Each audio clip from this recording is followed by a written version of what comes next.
Hello guys, അപ്പോൾ നമ്മളന്നൊരു beef biryani തിന്നിട്ടുണ്ട് കേട്ടോ. അടിപൊളി ടേസ്റ്റുള്ള ബീഫ് ബിരിയാണിയാണ്. അപ്പോൾ ഇത് അൺലിമിറ്റഡ് ആണ് കേട്ടോ. അൺലിമിറ്റഡ് കൂടാതെ ഇതിൽ 2 പീസ് ചിക്കൻ പൊരിച്ചതും ഉണ്ടാവും. അപ്പോൾ ഇത് എവിടെയാണെന്ന് വെച്ചാൽ നമ്മൾ കോഴിക്കോട് ബീച്ചിൽ ഹുസൈൻസ് ബിരിയാണി സെൻ്ററാണ് കേട്ടോ. ദമ്മിട്ടൊരുക്കി വിശ്വാസം എന്നാണ് ഒരു ബോർഡ് കാണാം കേട്ടോ. അപ്പോൾ ഇത് കോഴിക്കോട് ബീച്ച് ഇതാ കണ്ടോ. കോഴിക്കോട് ബീച്ചിൻ്റെ നേരെ ഓപ്പോസിറ്റായി വരുന്നതാണ് കേട്ടോ. അപ്പോൾ അടിപൊളി ബിരിയാണിയാണ്. നിങ്ങൾ എന്തായാലും ഒന്ന് ടെസ്റ്റ് ചെയ്ത് നോക്കട്ടോ. എന്തായാലും ഇവിടെ കോഴിക്കോട് ബീച്ചിൽ വരുമ്പോൾ ഒന്ന് കയറി നോക്കട്ടോ. നല്ല അടിപൊളി തൈരുണ്ട്. പിന്നെ ഇതിൻ്റെ കൂടെ നമ്മളിതാ ചേന അച്ചാറാണ് കേട്ടോ. നല്ല ടേസ്റ്റുള്ള ചേന അച്ചാറാണ്. അടിപൊളി ബീഫ് ബിരിയാണി. ഇതിൻ്റെ മുമ്പ് ചിക്കൻ ബിരിയാണി തിന്നിട്ടുണ്ടായിരുന്നു. ചിക്കൻ ബിരിയാണി നല്ല അടിപൊളി ടേസ്റ്റാണ്. പ്രത്യേകത എന്ന് വെച്ചാൽ 2 ചിക്കൻ പൊരിച്ചതാണ് കേട്ടോ. വെറും 130 രൂപയാണ് ബീഫ് ബിരിയാണിക്കുള്ള കേട്ടോ.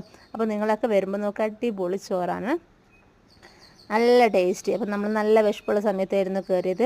അൺലിമിറ്റഡ് ആയിട്ട് ചോറൊക്കെ നമ്മൾ നല്ലോണം തിന്നിട്ടുണ്ട് കേട്ടോ. അപ്പോൾ ഗൈസ് എല്ലാവരും ഒന്ന് നോക്കട്ടോ. അപ്പോൾ ഓക്കെ, വീണ്ടും കാണാം.